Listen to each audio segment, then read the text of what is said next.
Bienvenue dans mon atelier à histoire. Aujourd'hui, Capucine et moi allons voyager dans le temps. Direction la Rome antique il y a plus de 2000 ans. Et aujourd'hui, Capucine va passer une journée entière avec l'un des hommes les plus célèbres de l'histoire. Un général romain, un grand stratège, un homme politique très puissant. Jules César.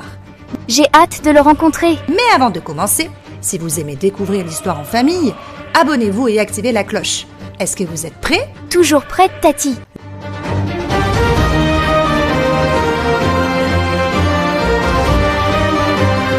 Le soleil commence à se lever sur Rome. Capucine ouvre les yeux. Elle est dans une grande maison romaine, une domus. Au centre de la maison, il y a un petit jardin intérieur avec une fontaine. Tati, regarde cette maison. Capucine, tu es en train de voir Jules César. Il vient de se réveiller. Les Romains commencent leur journée très tôt, car il fait vite très chaud dans la journée. Qu'est-ce qu'il mange ?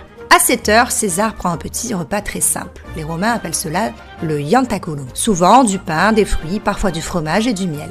Les Romains ne prennent pas un grand petit déjeuner comme aujourd'hui. C'est un repas rapide. Pendant qu'il mange, des serviteurs lui apportent des messages venus de tout l'Empire romain. César lit attentivement des tablettes de cire. Pourquoi il reçoit autant de lettres ? Parce que Rome est un empire immense. Des gouverneurs lui écrivent depuis l'Espagne, la Grèce, l'Égypte, la Gaule. Il lui explique les problèmes dans les provinces, les décisions à prendre, les mouvements de l'année. À 9 heures, César sort maintenant de sa maison.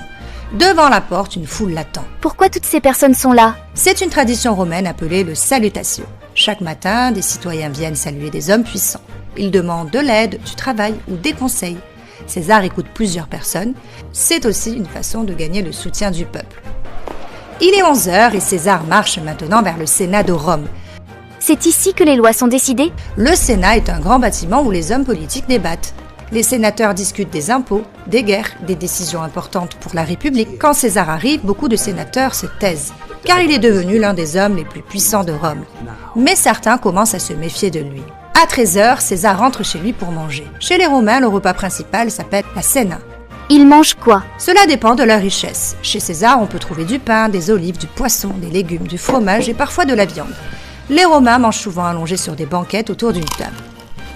L'après-midi, César rencontre des officiers. Ils parlent d'armée.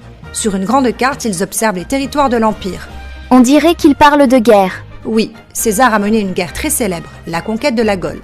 Entre -58 et -51 avant Jésus-Christ, il a dirigé des légions romaines contre des peuples gaulois. Ces victoires l'ont rendu très célèbre à Rome. Plus tard, dans l'après-midi, César écrit. Il écrit quoi ? Il raconte ses campagnes militaires. Son livre s'appelle « Les guerres des Gaules ». C'est l'un des textes historiques les plus célèbres de l'Antiquité. À 18 heures, le soir approche. César passe un moment avec ses proches. Il a une famille ? Oui, César a eu plusieurs mariages. Il a aussi une fille appelée Julia qu'il aimait beaucoup. Mais à cette époque de sa vie, Julia est déjà morte. La vie des Romains pouvait être très difficile. La nuit tombe sur Rome. César termine sa journée. Il parle encore avec des conseillers. Le Sénat lui a donné un titre exceptionnel, dictateur à vie. Mais ce pouvoir inquiète certains sénateurs. Ils ont peur qu'il devienne roi. Et les Romains détestent les rois. La nuit tombe sur Rome. Capucine regarde la ville illuminée par les torches. Les rues sont encore pleines de monde. Rome est alors la ville la plus puissante du monde antique. Et dans les années qui suivent, Jules César va devenir encore plus puissant. Mais pour comprendre pourquoi, il faut revenir un peu en arrière. Pendant de nombreuses années, César mène des guerres. Ses victoires en Gaule le rendent extrêmement célèbre.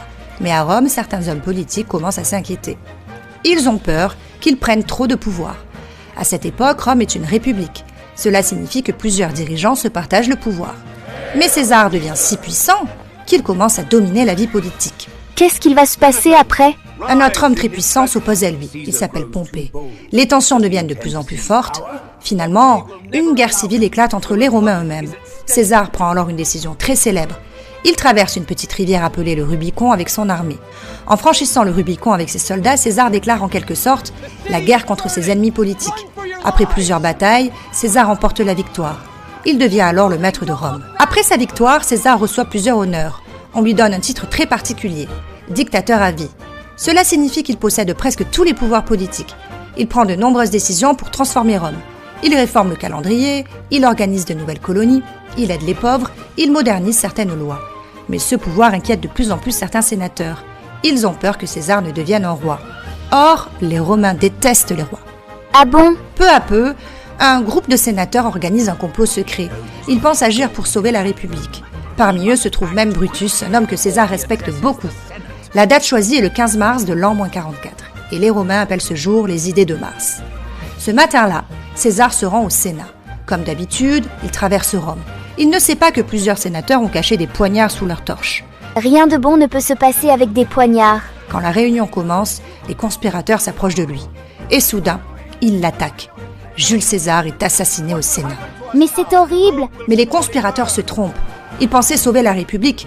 En réalité, la mort de César déclenche de nouvelles guerres civiles. Après plusieurs années de conflits, un nouvel homme prend le pouvoir. Son nom est Octave. C'est le fils adoptif de César. Plus tard, il deviendra l'empereur Auguste. Et à partir de ce moment-là, Rome ne sera plus une république, Rome deviendra un empire. Même après sa mort, le nom de César reste célèbre. Il devient même un symbole de pouvoir. Plusieurs titres impériaux viennent de son nom. Kaiser en Allemagne et Tsar en Russie.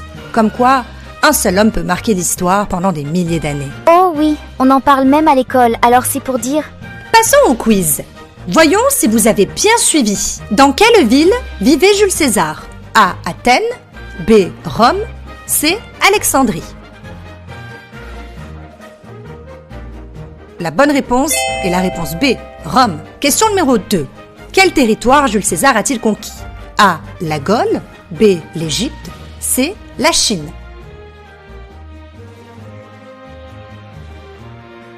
La bonne réponse est la réponse A. La Gaule. Question numéro 3.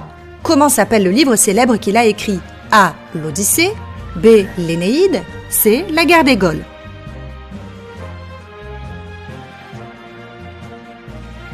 La bonne réponse est la réponse C. la guerre des Gaules. Dernière question. Comment s'appelle l'Assemblée politique de Rome? A. le Parlement, B. le Sénat, C. l'Assemblée royale.